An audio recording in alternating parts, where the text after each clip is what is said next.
Hello everyone, today I will show you how to add green color highlight to a PDF file using Wondershare PDF element. Open your PDF file with Wondershare PDF element and now click on this comment option, and here you will find this highlight option. Click here and highlight, but here you will find this green color option.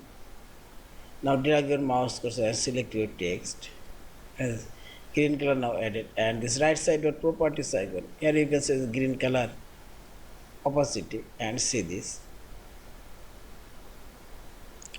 Again go other page and select your text and green color. Also you can add custom green color. Click here and select more color,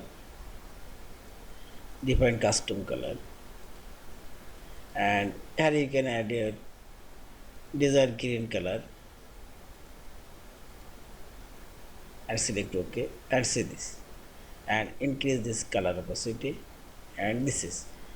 In this way you can add green color highlight to your PDF file, and finally select this file option, save or save as your PDF file. Thank you for watching. Please subscribe, like, share and comment.